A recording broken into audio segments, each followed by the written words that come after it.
Flapping your gums with Vinny and Hessie. Yeah! All right, welcome back to Flapping Your Gums with Vinny and Hessie. I'm Hessie, and this is Vinny.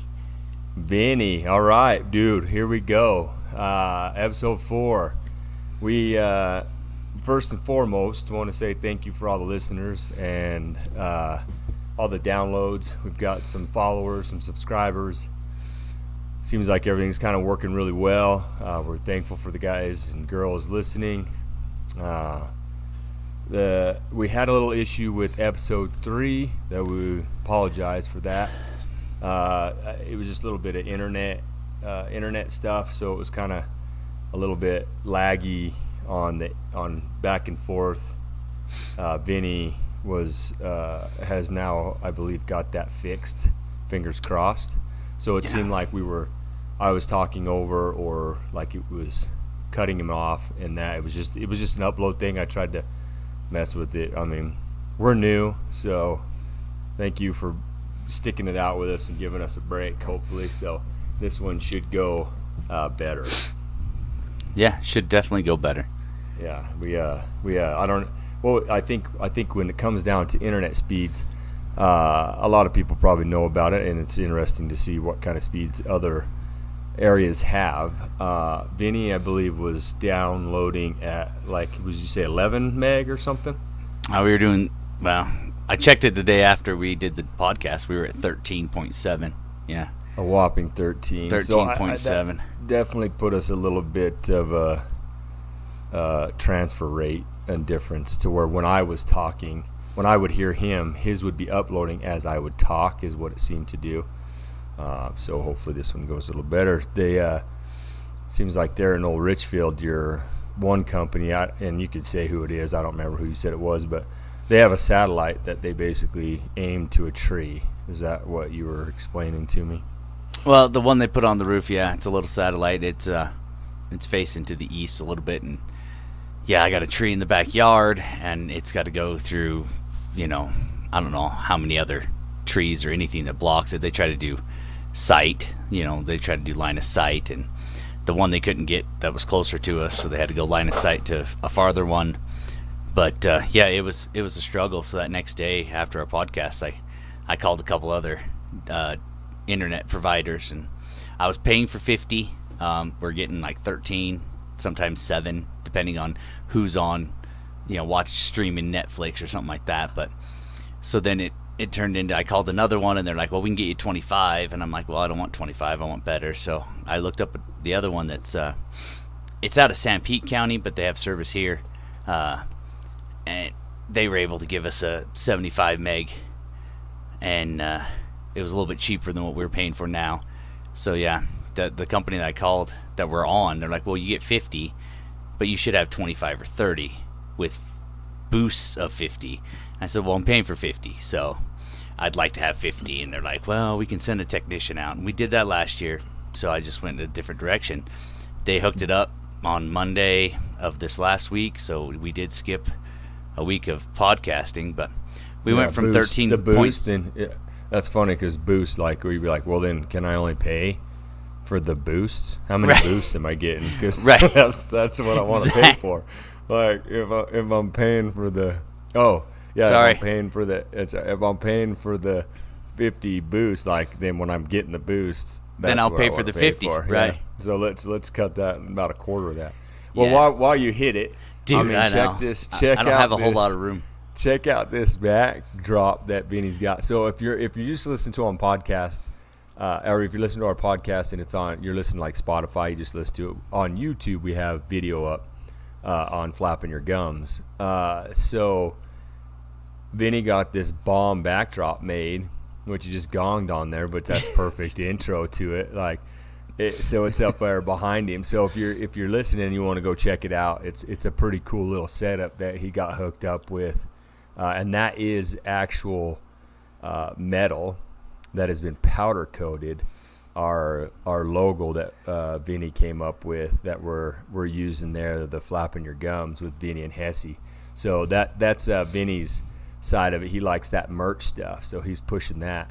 So he got a pretty cool little hookup. So you guys have to go out there and check that out, and we'll try to Yeah, push company to get on my some more route stuff. that I deliver to. I was talking to them about it, and they're like, "Hey, we can make you a sign," and so we had them make a sign. That's Dax Welding there in Fountain Green. They hooked us up with Shout a out. good sign. Yeah, shout out. Shout out Dax Welding. I'm really short. Like right now, my setup's in a small little space. I'm hoping this summer I can take a shed that we have connected to the house, turn it into an office / treadmill room or something, and then build a shed outside so the stuff that's in the shed can actually go out away. So I'll have hopefully this summer I'll get a little more room. Another one of my projects that it's on my list. It's the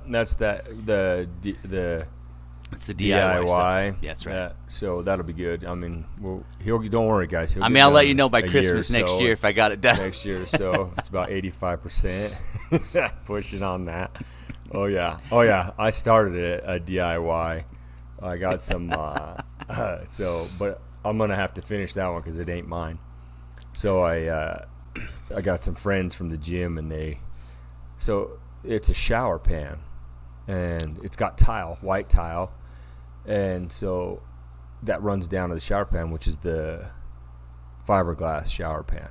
Right. And so I was like, I came over and looked at it. They got some other projects they want to look at. They're in the Navy and stuff, and they're gonna be moving, so they want to get the house kind of changed around and some stuff just updated a little bit, and that before they move, they're gonna rent it. And so looking at it, I was like, oh yeah. I mean, have I ever ripped out a shower pan? No. I mean, could I? Sure, I think I can. Well, I can. It's just now it's becoming quite the project. Like far more than you would expect. Like I was like, well, maybe hopefully the tile's not down on the shower pan. I don't got to rip tile out, whatever. Nope, got to take tile out.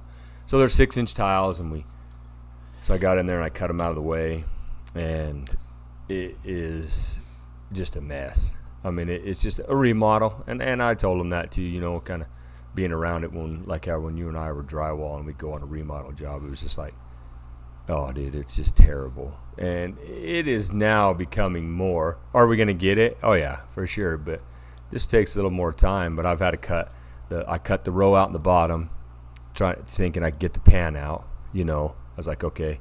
But they had floated. They didn't put like backer board on there. I call it backer board, cement board, however you want to call it. But they did it basically like stucco.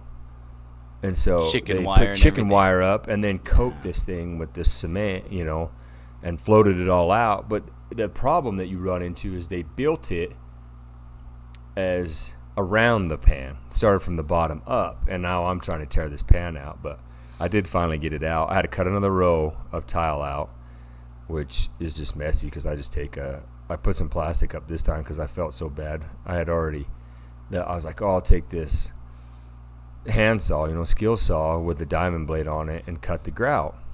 Oh man, it just dust, mess. I had a fan going, open the window. I'm trying to get this thing going, and it is just dusting there. I dusted their whole bathroom. I think it made it out into the bedroom. It was a hot mess, man. I felt bad. They were cool about it and had it clean. They got it cleaned up and stuff. And then like this last one, I had to cut those other out. So now we're 2 rows up. 2 rows on the one side. Oh, so okay. It's like 6 inches all the way around. Yeah. I did have to cut the old pan. I just like the heck with it. Took it, osculating blade, and just cut down the side of it, popped that thing up, pulled it out. But it wasn't enough to fit the next one. It was just like barely too much. So I had to take another row off the one side, and I did get it to go down in. So, of course, then once you get it in, it's not the same size. Same size on numbers when you're ordering one. You measure it, it says 4 inches tall. It's 48 inches wide, 32 inches deep, like exactly what you measured on the other one. Except the other one's like, I don't even know, 15 years old, whatever it is. So it's not the same. And it's kind of like bigger? a 2x4. When you measure 2x4, what is it? It's like 3.75 inches or whatever. You know what I mean? It's not 4 inches. So this thing says it's 4 inches tall. It's not. It's like 3 something. So I'm going to have to cut tile now and put like an edge on the bottom and then put my 6-inch tiles back up. And I mean, we'll just have to we'll make it work, make it look good, you know what I mean?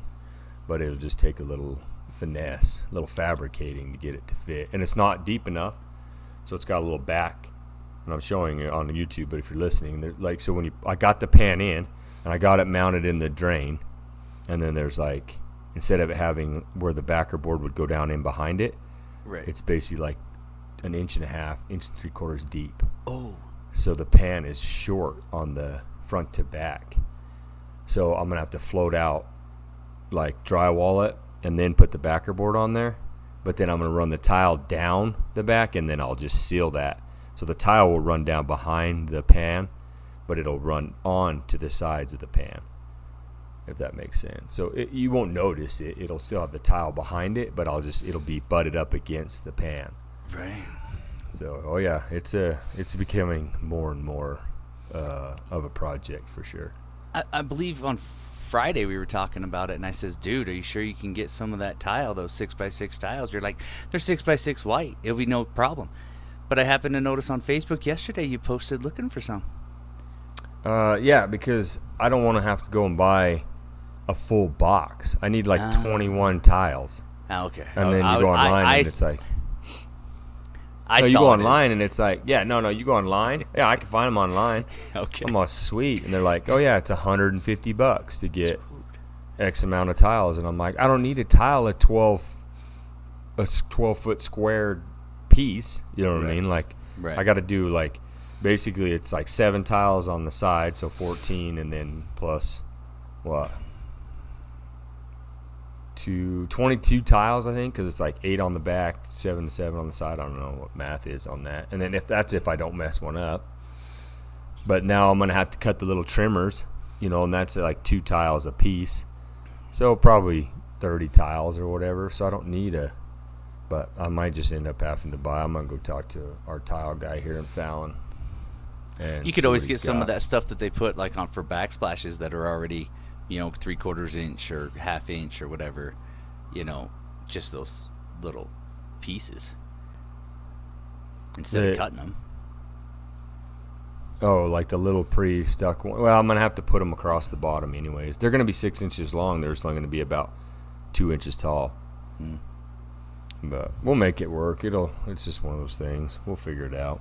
It's just a little more time, a little more patience, a little more. Especially, can't be leaving it at 85%. Gotta hit that. Gotta get that one done. That's why it's called DIY, do it yourself. Oh, golly, dude.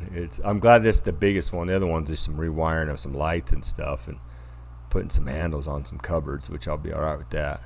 That would be nice. But get this big one out the way first. But yeah, just so we're doing that, and then I worked on that yesterday, and then today, just so I get that done, and then today was, church in the morning, and then the playoffs, dude. We had some bangers, man. No, we didn't. We had a banger. The first one was not, and the first one I will say it lost my ticket. I thought you went with the Eagles. Oh, I did, but you went over. Under. Yeah. I think if Purdy wouldn't have got hurt, for sure we would have gotten some more points. I agree. You know what I mean? To where they would have scored over the 45. Or if they would have put McCaffrey in and let him throw it. I mean, something. You definitely could tell he was not. Purdy was not one to throw. But that was a bit of blood. This last game, though, tonight's game that was a good game. That was a banger, man. Them guys was getting after him. There were some calls there. You're just like, what in the world? Mahomes, dude, he's a boss, man. Like with that ankle and stuff like that. Yeah. Yeah, he banged it out pretty good. That was some solid play. That last play when he hit him late on the out of bounds. Roll it into the penalty. Dude. Yeah. Thank you, dear Jesus, for that. I mean, I get it. Like, you feel like you lost the game and all that stuff. But you see him plant. He hyperextended that knee and, like, looked like he folded his ankle and didn't get hurt. Oh, dude, like, went out of bounds, pushed him out of bounds, and then, like, went to recover, like, coming into people and stepped and just, like, stiff-legged his knee the wrong way.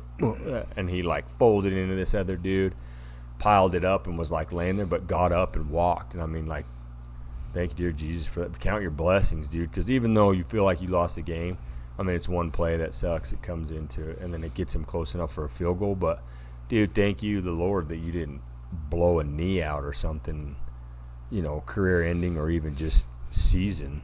Well, yeah, if you're going to make it over, the Super Bowl, you still want to play in the Super Bowl. Yeah, I mean, it was nuts. It was when I watched twice, I was like, oh my! It is the good thing them guys are just as strong as they are too, because anybody else, it would have just buckled.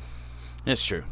But yeah, it was good games though. It was good. I mean, granted, I didn't win any of my parlays, and I'm still in. I got the Philly for my bracket pick, so we'll see how that one turns out in points for that. And you did Chiefs for your bracket pick? No, I did Philly, but I did them to win the whole thing. So if they win the Super Bowl, that gives me those extra points. So you didn't do picks for tonight? Or for today? My pick'ems? Yeah.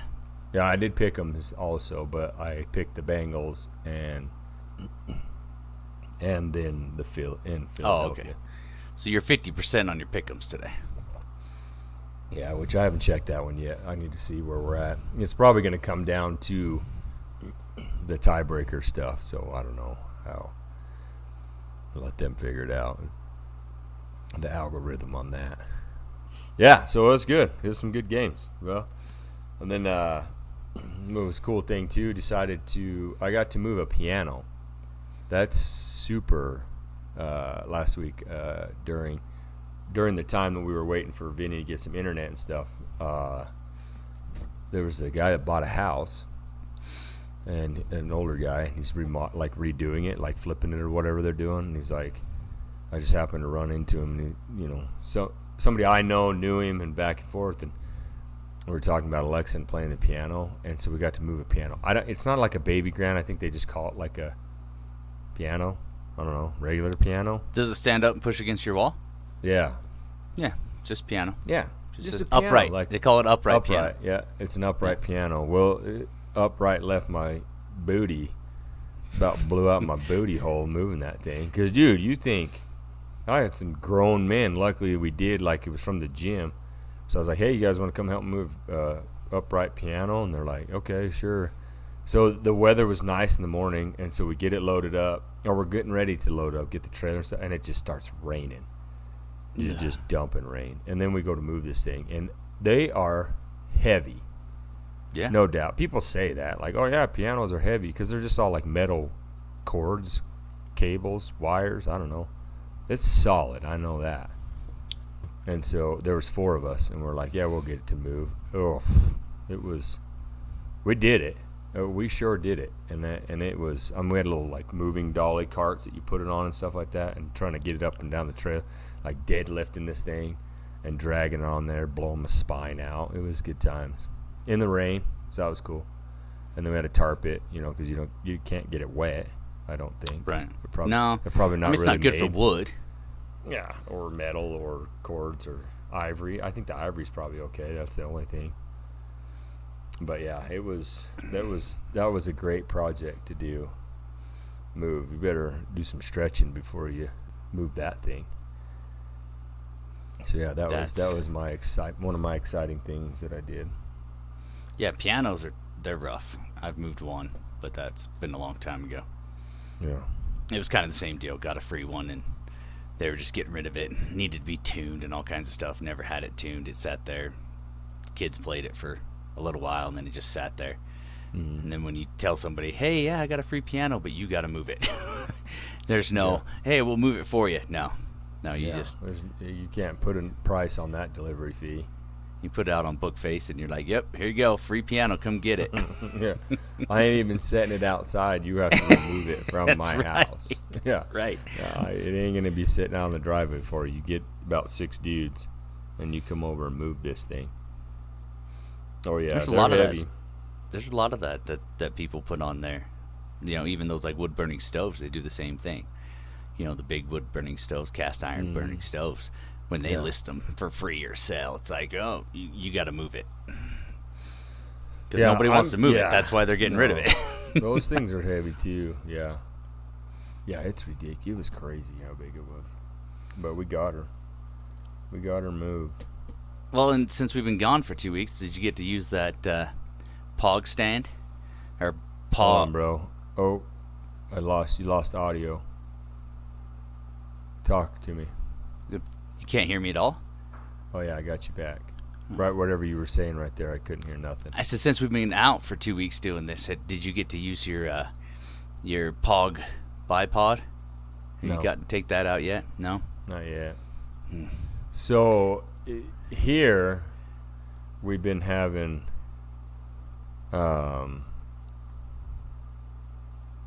quite a bit of snow, I guess, for Fallon.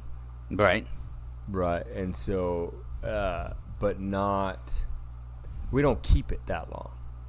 And so it's like, I mean, from the snow we have, like, facing the north sides of the hills and stuff like that, we have snow, which is generally we don't keep it that much. So we've had quite a bit of snow for it, but it's been melting off. And so it's like, if you're not going out in the middle of the, like, late night after it's frozen, Right. It's muddy. It's muddy, Right. squishy. You know what I mean? And then, or getting up early in the morning, which is tough to do. I just because I'm doing the NorCal Classic, so we've been doing the qualifiers.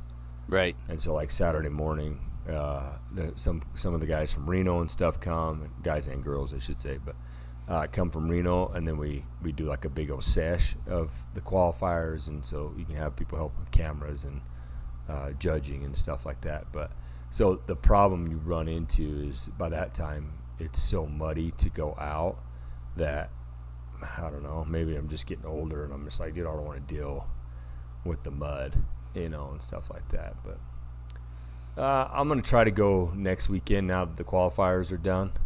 Or I should say next weekend, this weekend, whatever, Sunday night. So Well, by the time by the time we get this out, right? Yeah. Well, it'll be next weekend. So Yeah. that'll be good. So yeah, then I'll try the old bipod out for that. That'll be good. The old. Yeah, my buddy and our little brother, we went out a couple weekends ago, and for my best friend Kevin and I, like, this is the best coyote hunting we've done in 5 years. You know, we've gone out, you know, So on if the average. listeners. So this guy, if you've ever, I guess what consistency? No, that's not the word I'm looking for. What is it like? Determination. Like the will to determine to just continue to hunt coyotes. This is what makes it, I guess. And it's the same. I mean, for me, probably a lot of hunters and stuff like that. And there's probably ones that are listening that aren't hunters or hunting or get into that stuff. I don't know, like, especially our overseas, the different countries and stuff. I can only imagine the, I don't know, laws or even the ability to access guns or even land to do it in. I don't know. So it'd be cool to hear from them, you know, hit us up. Right. But so I'm just going to lay this out for Vinny before he goes into his story part.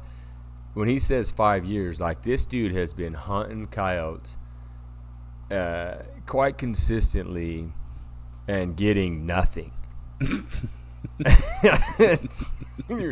So it's like, and like, you know, because there's sometimes, like, I'll go out and this just kind of shows you the, like, a hunt, what is hunting makes great about hunting, you know, like that kind of stuff, like to be able to go and you know, for like me, I like just being out there. Like, I'll go by myself, you know, if nobody can go, I'll just head out there by myself. And at nighttime, it's a little bit, sometimes it's a little eerie, you know, you're sitting there by yourself and certain noises or whatever come around. But I mean, you do have a gun, so that definitely keeps you a little bit safer feeling. But I'll go by myself, and I do like just being out there, like being out in the you know, God's country. It's peaceful, quiet. It's just, you can get your head right if you got something, whatever it may be, or just, you know, even if you don't have anything, just to go out and just sit and enjoy, you know, calling and just seeing stuff. You know, it's quiet. You're observing everything at that point. So that part makes it good. Now Vinny takes it to the next level. He goes out time after time after time without getting anything. So I mean, it's pretty good, dude. Your persistency, I guess, is that a word? Sounds right. You're persistent for sure. So now here we are. years of Vinny going by himself. Now this is when you go by yourself. Now when he comes to Nevada and we go hunting, it's not quite that. No, Not we the usually same. get a couple every week Coyotes. on See our weekends that some we go. every day. We'll see See some or it, hear hear some, it, or shoot at Vinny's 'em. been out before, and you don't even hear none. I don't even hear Yeah, him. yeah. So here these guys go. His best friend is Kevin, and then our little brother is also Kevin. So we call him Little Kevin, and then we call him Brother Kevin. So our brother, of course, is Kevin. Little Kevin because He's smaller than Big it's his Kevin. stature. Yeah, he's smaller than most. Or Brother Kevin. He's smaller than Brother Kevin. Kevin. Smaller than all of us. He's not a huge human. But I got him going with me 4 or 5 years ago when we kind of started doing it and having fun doing it and going places.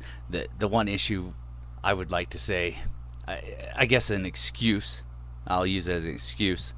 I call Sean the coyote. I call Hesse here the coyote whisperer, and he's like, you got to get 80 miles out of town. I'm like, well, in Utah, you go 80 miles, you've already either gone through one or maybe two towns. It's really hard to kind of get out in the middle of nowhere, but there is a bounty on coyotes in Utah, so there's a lot of teenage kids that take off out after school, and there's a lot of guys that do it to get those bounties. But this we go and we go and we go and we go. This last weekend, 2 weekends ago, we went out and it just started off second stand, called one in. Both little Kevin and I shot basically the same time, so we don't know who hit it. So we're okay with that. We count it as a win. We got that one, and then we missed started recording. Yeah, I didn't. I'm not used to hitting record on the. I'm I'm not used to hitting record on that thermal scope. Yeah. So that's what, after years of not calling in coyotes. Yeah, you forget to hearing do them, things. You get a little rusty. You forget. Oh, Rusty. Should have recorded that one. Your heart rate gets going. You forget where you are. You're just like, Oh, don't no. miss. That's all you're trying to do. That But tunnel vision, breathing Tons, hard. you're Hear your heart beating through your neck. yeah, your lips are all dry while you're trying to smooch to the guys next to you that you see one and they can't hear you because you're like. So hear that. So for listeners, the smooch, like those that aren't hunters or that maybe they know too. So basically, a coyote, and the reason for hunting coyotes, not only that it's super fun and that stuff too, no doubt, but like, the keeping the population of coyotes down, because they do run. They're like a varmint. Like they'll run rampant like mice if you don't kill off I can't. You don't quote me on this. Like I remember reading something somewhere or listening to something, and it was like 65% of them a year or something. They'll run rampant like mice. This is from me. Like it's not fact checked or nothing like that. But I think I remember reading that or saw that somewhere, and so it helps keeping them down, especially like farmers like them, because like when they have cows and stuff that are calving and that, like. Coyotes like to get that kind of stuff, and it is a brutal scene watching a coyote or a couple coyotes taking down like a deer or a cow, like a calf or something. Like it's not quick by any means, so it's pretty gnarly. We've had a lot of sheep farmers here locally that they've brought their sheep in out of the fields and off the mountains because of all the snow that we've been getting. So there's been a little bit of an issue even in the valley here that they've had a little bit of problems with coyotes coming in and getting their sheep too. Yeah. So, but yeah, Brother Kevin was all excited about, we saw a bunch of tracks and everything, and he's like, we should be hunting where there's tracks. And I told him, I says, it doesn't matter. Those were from, 3 o'clock this morning, and it's now 10 o'clock in the morning. And I said, they're not here anymore. And we drove off, and we ended up turning around and coming back through the same spot. And he was like, I'm like, fine, we'll just hunt here. All right. Like, whatever. Like, if it makes you happy, we'll just hunt where all the tracks are. So they're all pumped up, guys, because they did finally get one, So it's like it's game on now. So we stopped, and we ended up calling one in, and it came in on the side, and nobody was facing it. So when we moved, it ran off, and we whooped it. You yell whoop whoop, and it gets it to stop, and we fired off 5 shots. We all missed, but it was 5 shots, dude. It was a miss. Educated. There's one out there that's been well educated. That's so the exactly smooching, right. He's talking about whooping gets them to haul up if they are moving, if they haven't held still. Smooching is because a coyote is very, they go off, like anybody, most people probably know it already, but it's like they're saying, they go off smell, hearing, and movement. So I feel like their hearing it's absolutely amazing, because you'll do a call and you can be sitting there for 4 or 5 minutes, and this coyote will come out from 3/4 of a mile away. There's no way it ever saw or anything like that, but heard it, and it will triangulate right to where it'll come up to right where you're sitting or in that area. It's going to look where you're at. Then it'll go off of movement, so that's why you're camoed out, not moving. So when Vinny says he smooches, that's just so you don't scare the coyote, and also that you can hear the person next to you knows you see something, because they don't. It's like they're amazing creatures. They blend in extremely well. Like, God didn't make them look the way they look for no reason, because they just fit right in. This one was standing right in the snow. No sagebrush. It was in the open, and it was just there. I smooched. Little Kev didn't hear it. He's smooching loud enough for 5 more coyotes to hear him smooching, because I wasn't moving. Because I didn't move, because I knew if I turned towards it, then it would get, spooked. So I'm just looking at it through the corner of my eye, just hanging on, and he's smooching. He's like, "You didn't move." I'm like, "Well, it's looking right at us. What do you want me to do?" So we both kind of, I don't know if we moved at the same time, but it was pretty close to the same time. But yeah, it took off on us. Then we did a few more stands. We were walking to a stand. We got 10 feet from the truck, and we spotted one 600 yards off, just playing in the snow. So we called it. It started to come in a little. We dropped to the ground, tried to get it to come in. It got behind a tree. Then we couldn't see it anymore, so then we moved to the sagebrush that we were going to go sit by. And then we called it again, and we could still see it about 400 yards. And it didn't even care that we walked 200 yards to get set up, and it was broadside. And we're sitting there watching it, and it pounces on a rat or mouse or something underneath the snow. It's just out there just trying to catch a little. It's not listening to our call. It didn't care that we walked in the open. And then we tried to move in on it a little bit more, and then we just never saw it again. So yeah, for us to get a shot at 2, get 1, and see 3 total, that right there that's the best coyote hunting I've done without going to Nevada with you to do any coyote hunting around here. Yeah, I mean, it's 5 years in the making, and you guys are giving me crap for 18 months to grow a pepper. Well, Suck it. Yeah. But yeah, you still got that pepper growing right now? No, it did finally you pick was it? ready. It was ready. I picked it. I gloved up and cut it open. And it's drying and stuff right now. And I'll throw it in the dehydrator. I got to get like a milling stone, like a stone thing, so you can crush it up, powder them. I wore gloves. I made sure like nothing touched nothing, because I wasn't about to have instant. Where last time I decided to pick my nose after touching a pepper. That's and rough. It burned like fire.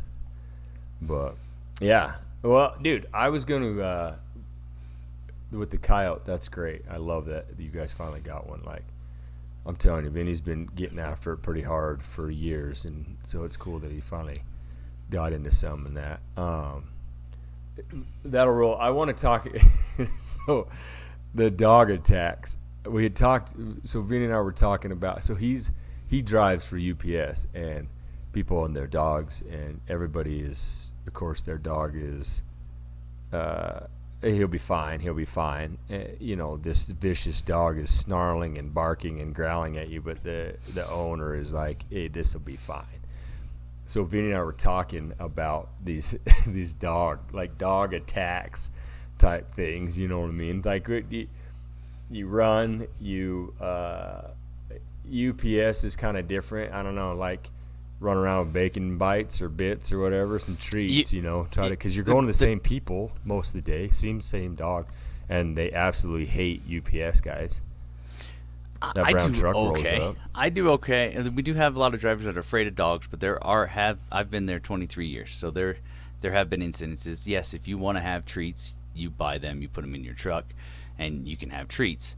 My understanding is no mace, because if the homeowner's not home and the dog's out and there's an issue and you mace the dog, and a neighbor turns it in that you were being cruel to the animal.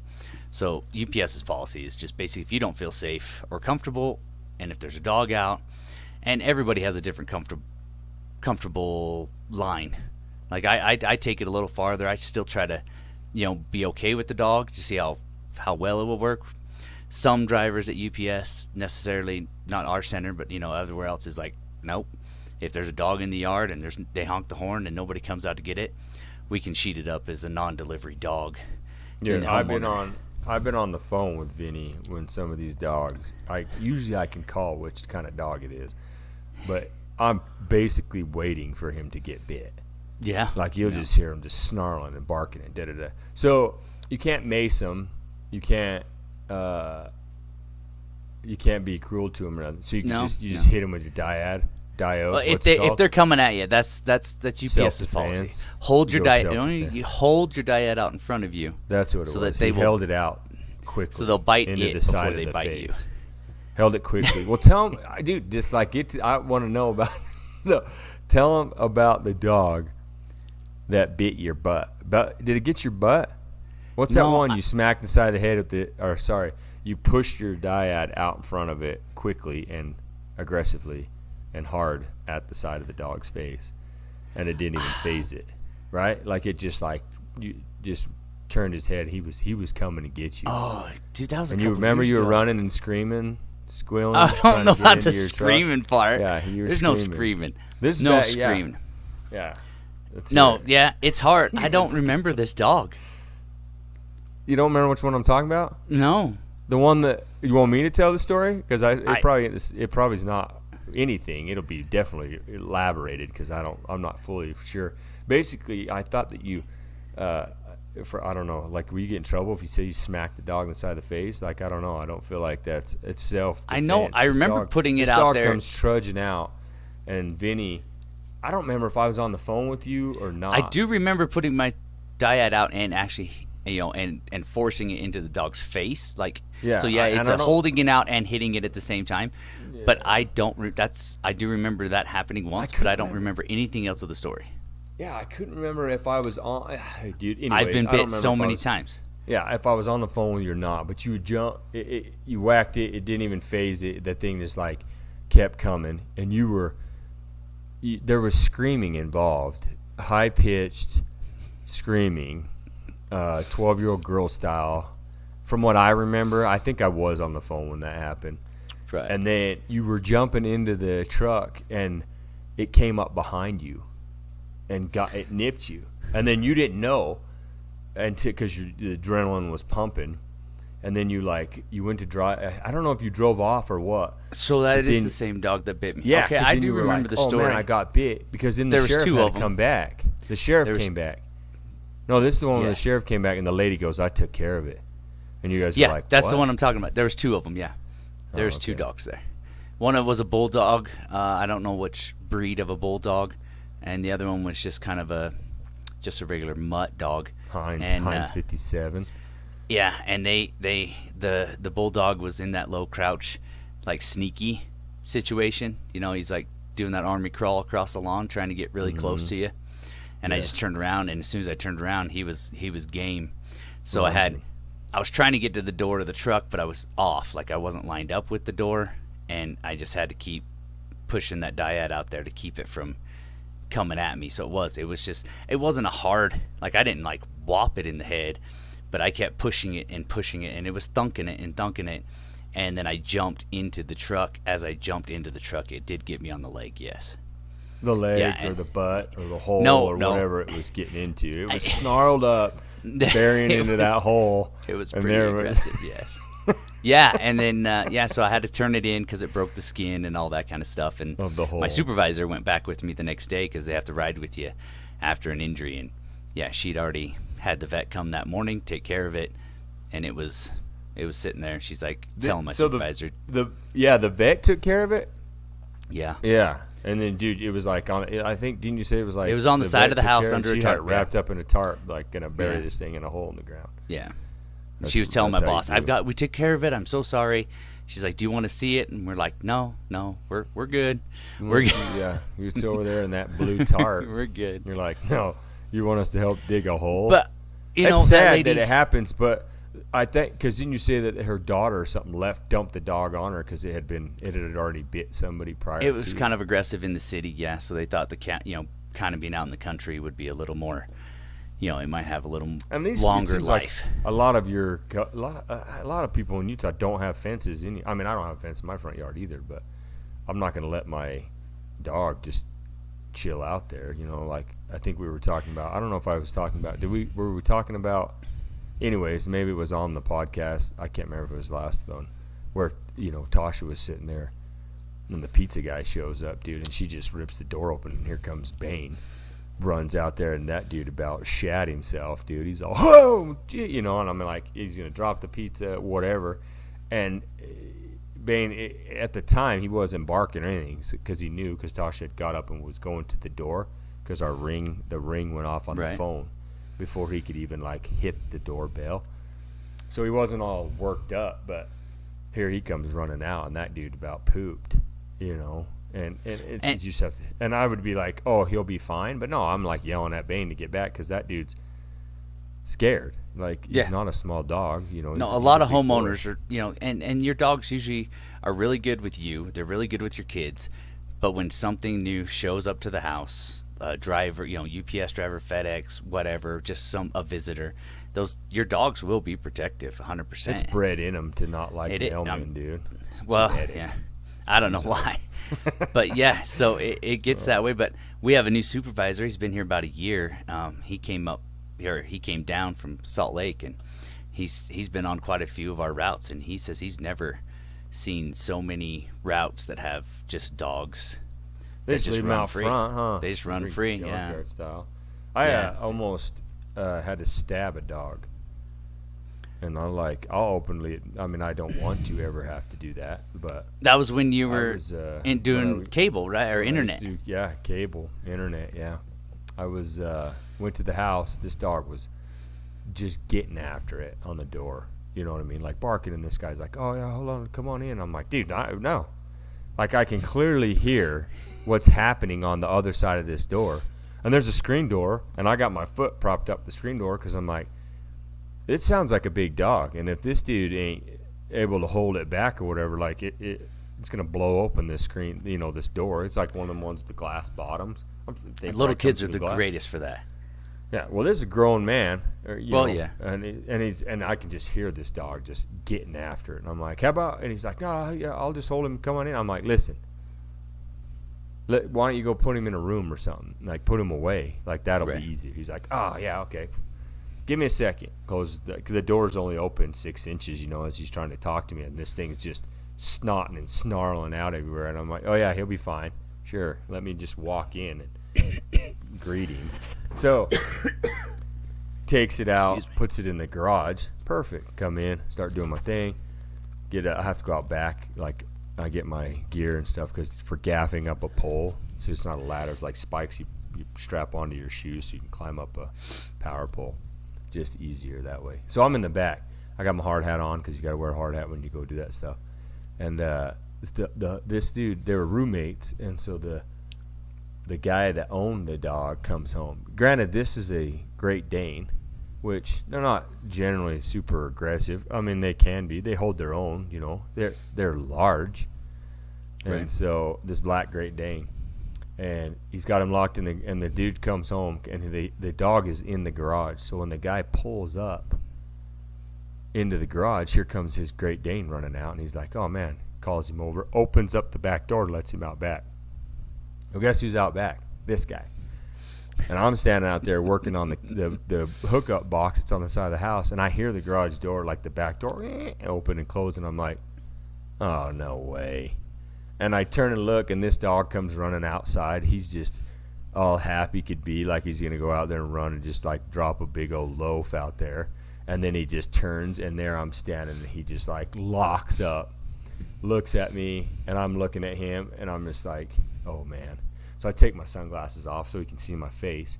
And I'm like, hey, bud. I'm just trying to talk to him normal, not going some, how people they did it with my bulldog. They'd be all high pitched and weird talking. like baby talk, and my bulldog Yeah. would go. He'd go nuts, dude. He'd like sit back and just start growling. I'm like, who talks that way? You know what I mean? Like he's Right. never heard it, so he's just like, oh wait, you're about to do something weird. You know what I mean? Like stranger danger type thing. So I'm talking to him normal, and I have a screwdriver in my hand, and so. I mean, I hate to say it, like, I'm not going to be the first to get bit before I do something. Like, I'm going to stab him, stick him in the neck or whatever I got to do to defend myself. And he comes around, he snarls up and he starts barking, and then he mellows out because I'm like, hey, bud, it's all right. Hey, I was the one that, and I'm trying to talk to him, whatever, like he understands me. Right. And then he's like, nope, I don't know you. And he starts firing up again. And I'm like, here we go. And then the dude comes running out and yells at him, and he good listening dog. He pulls off, goes in there. He's like, man, I'm so sorry, dude. Yeah, he was just, I don't know what's going on. And I'm like holding this screwdriver in my hand. And he's like, yeah, I go, yeah, I didn't want to have to stab him in the neck. And he was just like, the look on his face was like, oh, gosh. And I'm like, yeah, that was about to happen. So, yeah, saving grace. It didn't happen. So, I mean, I would hate to have to do it. But, yeah, dogs and their people, let's see. See, now I was thinking about that, like when we were talking about the dogs the other day, and I was like, man, I put it in notes. I just wrote a note down, and I was thinking, like, the dogs in CrossFit. Like when I visit and we go to your gym, like, everybody brings their dog. Like, dog and CrossFit is, like, a huge part of CrossFit. Like, taking your dog to CrossFit. 100%. And not at our gym. Like, we don't, there's, the owners, used to bring their dogs, but we've switched owners and stuff like that. So, but yeah, we've had quite a few, just their dog is the only ones that have ever been running around our gym. And I just think, man, I don't know if I would. I mean, I feel like my dog, but she didn't grow up that way, so I didn't bring her there as a puppy, so I don't feel comfortable bringing her now. So do you feel like she would probably freak out and sit in the corner? I think you'd put more stress on her. I think she would, yes, but I don't think she would be aggressive or anything. No. But I think that the scare part of it would happen because some people have brought their dogs. The weight dropping is loud, especially for a dog. So as that and like those sharp movements. But I think the loudness of the weight hitting and stuff would probably be more of the deterrent of bringing them. I think like you've gone to the games and people are walking around with their dogs, right? Like oh yeah, like a ton of dogs. And I think that's just like I guess would be the culture of it. Like CrossFit's like open to it, Like we got the OG at our gym. That's Abby. I mean she's like pug Pomeranian. No, pug Chihuahua or something. Just I mean she's older. She's so old right now, and she's been there from the beginning. And that dog, all she does is stroll in. It takes her like 20 minutes to walk across the gym. Goes and climbs up on her bed, and there's a little heater that just sits there and just blows on her. And then Pepper is the younger of them, not the youngest, middle age now, because the owners have 3 of them. And that dog just goes and sits right in front of the heater. I'm surprised she hasn't caught on fire. That dog will sit 1 inch away from the heater. But like when you bring other dogs into the gym that aren't the owners, like that's their space. Like the owners, that's kind of like their second home, So yeah, they have a bed. They have a bed there. Diesel's been going there since the beginning of. I've been going. Bane goes. I took them both Saturday for it. They run around and go and meet everybody. Everybody knows them, and they just chill out and hang out. And then once we go to start working out, Bane stays out of the way. But his thing is he doesn't care. So he'll walk right up on you and just be like, hey, or you're dying on the floor from a workout. That's cool. I'll sit on you. Like, people don't want, I mean, he's heavy, and he legitimately will come, like, while you're sitting there huffing and puffing or whatever. If you're on all fours or whatever trying to breathe, he comes over and he'll put his face right in your face, or he'll push up against you, and you're just like, you're barely surviving. Like, you barely get up on your own, like, let alone. Or if you're, like, sitting there taking your shoes off, it's a thing. I guess people's feet get hot after workouts. I don't know how that works, but, yeah, go ahead, comment in if it happens to you. Because, dude, it's like, there's quite a few in our gym, the shoes just come flying off. And they're like, I don't know if it helps you cool down or what, I guess. I don't know. But if you're down there trying to take your shoes off, he's lap dog. So he's coming to sit on you. But like those kind of dogs, that are, I guess it would be with anybody. If your dog is around people all the time and you're with them and you treat them that way, then they're less likely to have an issue with kind of a stranger, to where when you have the dogs that are running around in the front yard or just run free around your property with whatever, and somebody comes into their territory, then those are two completely different dogs. Correct. So you're talking about socialization. So this, I guess, you're socializing the dog as a puppy to be around different sounds, smells, and people. So, like, I think 100% that has helped Bane a ton in his. Now, on that, he has never. There's kids. I mean, they got a little kid room and stuff like that. He goes up there and, like, the one couple that used to live here that just moved, they had a little boy summit, and so he'd be in the kids room, and then Bane would know when he was there. And so Bane is my bigger dog. He's a Mastiff and American Bulldog, so he's like Brindle. He's a big guy. So this kid, like, he has his own big dog too that looks similar to that, but he would be in the kids room, and you knew when he was in there because Bane would just be sitting out there, just not bothering anybody. And I'm like, where's Bane? What's going on? And I look over there. Well, he's just Summit sitting there feeding him goldfish. Oh, yeah. So they got their whole thing going. So he's behind the gate. It's like a kid gate. Right. Like he's caged in the room.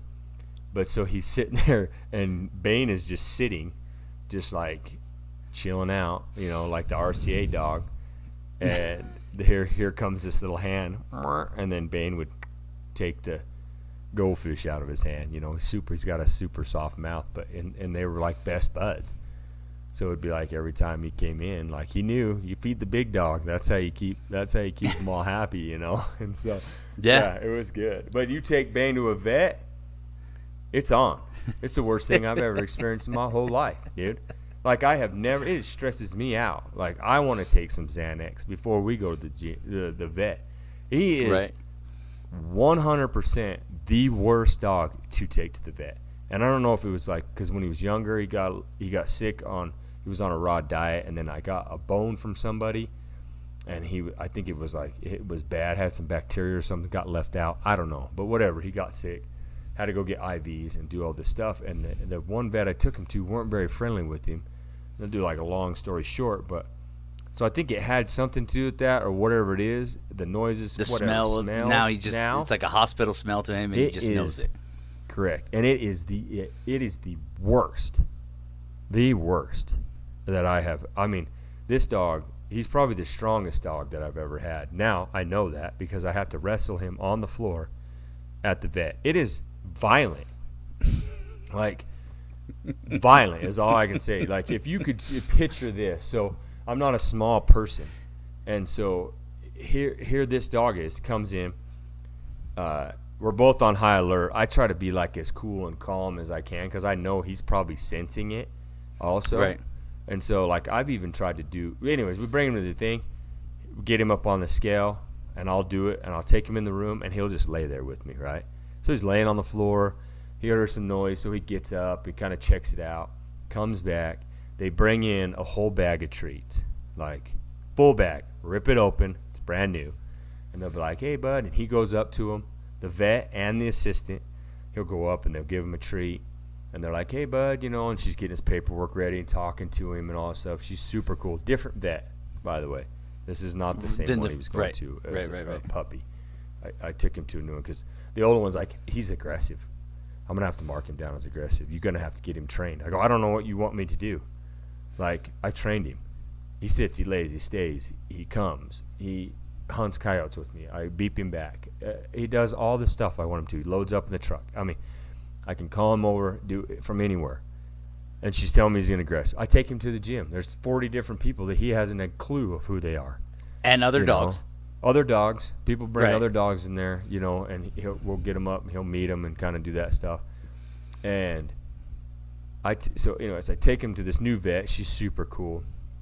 And it's the Western Nevada vet. Shout out. Skylar's her name. She's the bomb, dude. So she's like, I get it, you know, it's just this he's this kind of dog. He's not mean, he's not scared. She goes, he's not like dogs that come in that are scared, they're like coiled up in the corner, or they're like hiding underneath the chair. Right. He's over there wanting treats, you know. He's just his little nubs, because he's got a little, his tail's docked, so his little nubs going all crazy, getting treats. It's like the best thing ever. And then it comes to shots. And if she was to even come around behind him, he starts turning like on her, like he knows she's trying to get behind him and is gonna like hold him or do something. So what do? She hands me the muzzle. I'm like, all right, sit down, and he'll sit down. Sits in front of me. I shove that muzzle on his face, wrench that thing tight. So he's trying to get the muzzle off. I'll yell at him. I'm like, hey, knock it off. Sit down. He sits back down. So then she's like, all right, I don't, like, you can try to hold him. I cannot physically hold him, like pick him up. We tried it. Doesn't work. I sweep his legs out like I'm freaking calf steer wrestling. I sweep his legs out. I'm laying on the floor, grown-ass man, with this dog laying on the floor. I got 6'5", 220, holding on to the dog. I got his collar hooked up underneath like my arm. I'm laying with my forearm across his neck, right? And he's just snarling and snarting and doing all. I mean, it is every ounce of me to hold him. If it was a grown man, he would have passed out already, and we could have just got it over with. I'm holding him down. They're working on the back end, like stuffing stuff in his butt, you know, doing his temperature. He snarls and kicks up, and then they take it out, and you kind of tell he kind of starts to settle back down a little bit, and then they stick him with a needle, and he's like getting all crazy. My forearm's pumped, trying to hold this guy down. Snot's coming out. I took Alexa with me one time to get in front of him. I could feel his like heart go down, like he felt comfortable. She's sitting there, and all of a sudden they stick him, and he's like, and she's like, oh gosh. It's a whole thing, dude. It's like my heart's pumping, blood's flowing. I hate every second of it. I'm like, I can't do this. So get the shots done, get up, tell him to sit. Like, we've just gone through 100% of werewolf, just everything. WWE, lichen. He's a getting freaking all lichen. Done. Yeah, like all of a sudden he turns into a lichen and wants to eat people's faces off. And then we're done doing the shots. I get up, I let him up. He come over, I tell him to sit down. He sits down and take the muzzle off. His nub starts a wagging again, and he wants more treats from the people that just were torturing him. I'm like, I don't get it. I don't know what to do. Like, I'm lost. Like, what in the? It just happened. So yeah, it's nuts, dude. But now he's got some Xanax or whatever, doggy Xanax. I don't know what it is. I went and got a prescription of them. Gave him 2 of them the last time. I'm like, here, you need 2 of these. Took him down there. Still had to sweep him, hold him to the ground. Tries to fight, get up. Not so much snarling. He kind of just lays there now. He's all doped up, dude. Oh, gosh. So him and I just popping Xannies, headed to the vet. One for you, one for me. One for you, one for me. How many more we got in this bottle? Like, dude, it's so stressful. And I'm just like, good grief. So I told her, I'm like, I'm not even bringing him. But one time I said, maybe if I wasn't in here. She goes, no, I think he'd bite me. I go, yeah, you're true. He probably would bite you. I don't even think they could get the muzzle on him because they would try to hold him down. She's like, it's just what he is. Like, he doesn't want to be held down. He doesn't want you make him doing something he don't want to do. Like, he does when I'm laying on top of him. Jeez. Then I get out of there. I'm got to go get a sandwich. Got to get some carbs. Good grief, dude. Just, I don't even got to go to the gym after that one-arm pump. Seen Piper, you know, she's a pointer mix that we got from the pound. She's probably, 7 years old right now. I take her down there. She's one of those scared ones, but she's scared around other dogs. Like, she'll tuck her tail and just cower and let dogs just come over, smell her, do whatever. And so we get to the vet and we put her in there, put her on the table. I tell her it's going to be okay, and she gives you that look like, I'm so sad, I'm so scared. And then they give her the shots. She doesn't move. She doesn't do anything. Oh, yeah, not Bane. I'm pretty sure one of them things are going to get broke off any one of these times. They're having to hold his back feet while I'm holding him. I don't even know what's going on behind me. And then he gets up, and there's, like, blood dripping on the floor because he's back there just mule kicking him. Not only am I holding the front of him, the assistant is back there holding the back of him while the vet's trying to give him. I'm like, just roll through him. Let's go. Like, if we can mix them all in one, let's do that, but they don't. Get one of those shots that has a whole round circle of needles. Oh yeah, dude, like Resident Evil or something. I don't know. It is stressful, but the Xanax definitely helps, or whatever it's called. I call it Xanax, but It definitely is. It brings him down. So Right. we're going to be sticking to that for sure.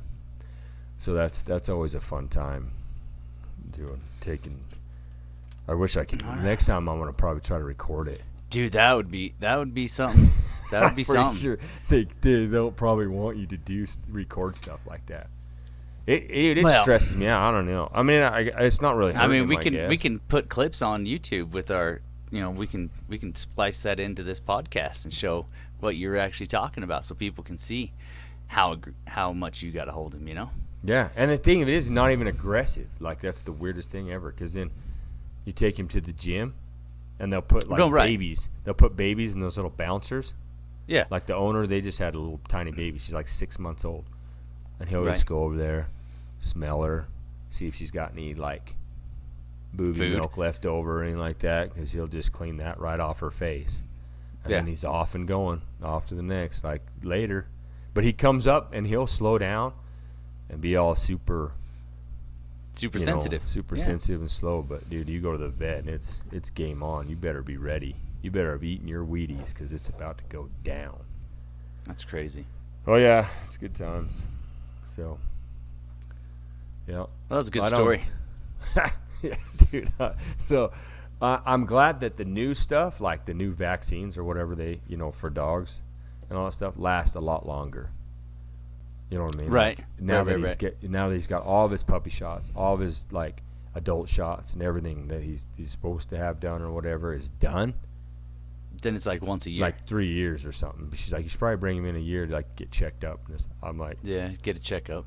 I need to bring him in just to do like, take him in and have him put him on the scale, like just weigh him, whatever.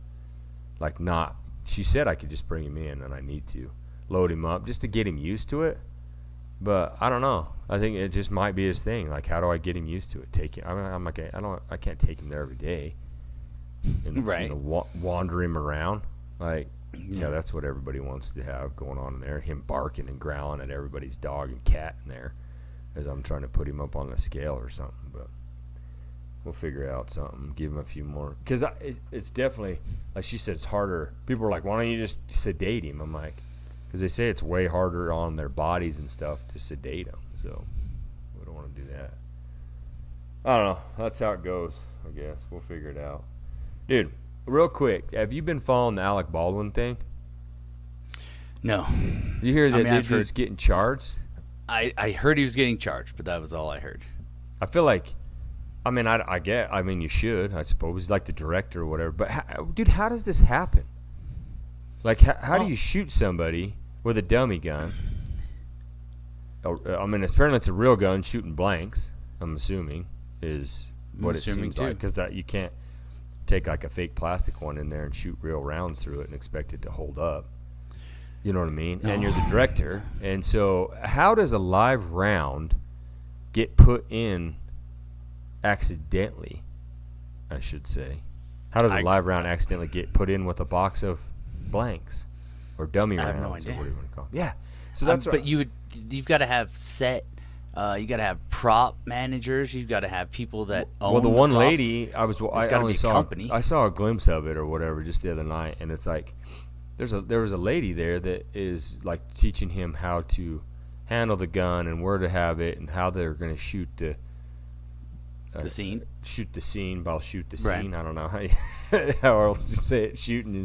Shoot the scene with shooting. And first of all, like if I'm having to aim somewhere with a blank, I still wouldn't want to be the person in front of that gun, is the way I guess I would look at it. So if I was directing or something, I'd be like, okay, if I have to push this to the camera right here, then nobody needs to be there but a camera. And if a person has to be behind it or whatever, that's fine. But the biggest thing, I guess it is, dude, how does a live round get put in there? I mean, didn't like Bruce Lee get shot with a live round? I think both. Right? I don't Brandon remember Lee Bruce got Lee. it. I know Brandon Lee did when he did The Crow. I thought it was the weirdest thing because it happened the same as, I don't know. I but Brandon Lee's was a blank. They just held the gun to his head, and the pressure hit the temple on the side of his head, which actually did cause, like, there wasn't a live round. If I remember right, it was just the pressure up against the side of his head, and the blank. the I mean, temple. because there's still gunpowder. There's still Oh, there's there's still pressure coming out. Pressure on there, yeah. Yeah, this whole thing, dude, because I'm like, now I'm thinking, even though he's the director, and this stuff has happened before, like when they hand you a gun, even, okay, so this is how you describe it. You flip open a revolver, right? You're going to open up, because say he's shooting a revolver. We're just going to say a revolver on this scenario. You open that revolver open, right? And there it is, 6-shooter. And you are putting 6 blank bullets in there. You can, even not being a gun person, right? You take and you put 3 blank bullets in there, and then you If they put up, them in themselves, yeah. and then you pick up one that has lead in it. It is significantly heavier and will feel entirely different. And then you shove that in and be like, oh, wow, that's weird. That doesn't even look the same, nor does it feel the same. He's been on a lot of movie sets, and he knows what a bullet looks like. Right. And so that's what I'm saying. Is it him, or is it the person that did somebody else want They him just to handed shoot him the somebody? gun. They're like slipping it. But so you got a box of blanks, and somebody put a real one in there. A live round, yeah. Or somebody took it's the crazy. blanks, shoved them into the gun. And even if you were shooting one with mags, say you're shooting a 9mm or something, and they load that thing up with, whatever kind it is, 10, 17 rounds, whatever. One of those is in there that it's going to be. And then it's also like, what, that live one, where did they put it? If it was one shot going towards that person or those people, it had to be placed in the right spot. Because it was a pistol. I don't know if it was a revolver or a semi-automatic. Yeah, was it a one-shot scene or was it a 5-shot scene? That's right. Was it a one-shot scene? If it's a one-shot scene, then they put it right where it needed to be. And if it wasn't, then they were just letting her fly. You know what I mean? And I don't know. I'm not an actor, but I am. I mean, the first thing I do when I go out with my pistol is you pull the slide back and you see what's there. Whether there's a bullet in the chamber or you've got one in the magazine, you're looking. Like you pull the chamber back, make sure everything's good to go, and then you pull it back and load it, and then you make sure it was loaded. I always make sure that it was loaded right, because I've had those bullets that go in crooked and your slide doesn't close all the way or whatever like that. So I don't know. That's just me because I've you need to clean been your around guns. it. You need to clean your guns. I cleaned them. They're good. No, no, just kidding. Yeah, and that's the thing too. I think I had some reload issues. I drop the mag out and open it and look, like just pull it, hit the slide back, just look in there. You don't kick the bullet out. Just look to see what's going on. Unless I'm carrying or whatever, then it's hot. It's live. But dude, I don't know. I was just watching. I was like, I'm going to ask you about it, like if you'd been following or if you had seen anything about it. Well, as for the prosecution part of it, I do feel like there's too many hands involved. There's too many people involved for them to just prosecute him for it. Yeah. Yeah, I think it definitely should go into whoever is running the gun, like whoever's teaching him how to shoot or whatever, and then puts those bullets in there. This is where I'm saying they put a live round in there, knowing. If it was me, if I was investigating that, that's where I would be first looking, where the bullets came from, what manufacturer or whatever like that, and right, because the casing's going to be there. The case is what it is. If it doesn't match the box of blanks or whatever, then it came from somewhere. And I'm sure they'll get to the bottom of it, but there's negligence on his part too. You know what I mean? Like, you've been in a ton of movies. It's happened before. Like if I was shooting a movie and we were going out, and you handed me a pistol and was like, all right, you're going to aim it at these people, at this camera, and shoot. I'm like, yeah, okay, cool. Flip it open, dump them out in my hand. You can visually see that they're blanks, and then stick them back in. But yeah, I saw that and I was like, dude, I got to ask Vinny about that and see if he's seen anything about it or what. But oh yeah, it's wild. No, I don't know how the accident, how it accidentally happens and stuff like that, but we've been, Emily and I have been watching a lot of lawyer TV shows and stuff like that, and I'm just thinking there's way too many people involved for them to pin it on one person, first of all, and then hopefully through the investigation they can actually find out who and why, they actually that round got put in there. So Yeah, you see if there's you would think there's motive behind it, of some sort, because you're not, unless you're just demented and you just wanted to put a live one in there and see what happens. Like, that's messed up. yeah, It's weird. It's weird. People are out there, dude. Some people, they're gone, man. Back asswards for sure. Well, I don't know, dude. Yeah, we'll see how that one pans out for sure. I just wanted to ask you about it because it's hard to look into see about that kind of stuff. It's wild. It's crazy. We're coming to the end, my man. I mean, we've been the longer we go, the more I got to edit. So I think That sounds great. No, that's all good. So I think we'll put this one out and see. Thanks again for everybody that's been downloading, joining in, subscribing to us. Keep it up. So we And can share, keep doing this. please Yeah, share with your friends. Yeah. We We really- enjoy doing it. We hope you guys enjoy just the listening. stories and just hanging out with us, because it's fun. It's a good time. Gives us something to do. We get together and kind of hang out and meet up. And so hopefully with this one we'll go through and I'll get it all edited up and run it. And let's hope the internet, we don't have the same issue with the lag kind of stuff. I think we Yeah, I should didn't do a lot freeze this better. time. Yeah, Except and we had it's- that one little audio issue. So hopefully Yeah, that was weird. It that may was not something. even been. It could have just. It's the audio still could have came through all this, and we just didn't hear. I don't know. It was just, it cut you out as you were talking, but right. we'll figure that part of it out. But yeah, I think All we're right. good to go. And then if anybody hits us up, get us some topics or whatever. I mean, there's plenty to talk about. So we'll kind of start looking into the. I think next time we do it, I got a pretty funny story from. We went out with a couple axe throwing last weekend. Yeah. I got a Went to kidnapping dinner. story. Went to okay. Yeah, that's Just we'll hang on we'll that. I'll open up just with that's that I'll one. leave it We're right not- there. We won't end on that one. That might be Oh. a downer. Kidnapping No. is kind of a big thing.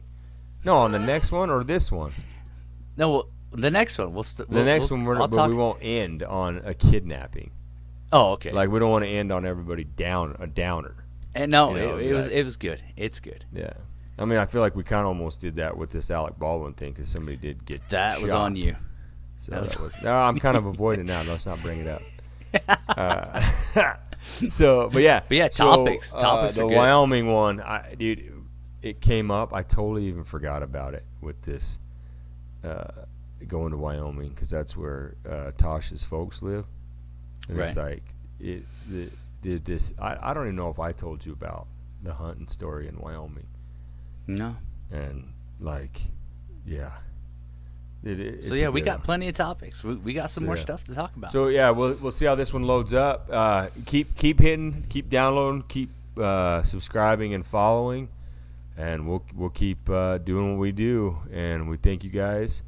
And so flapping your gums, we're out, huh, bro? That's it. See you All right, later, bro. man. Love you, man. All right, love you too.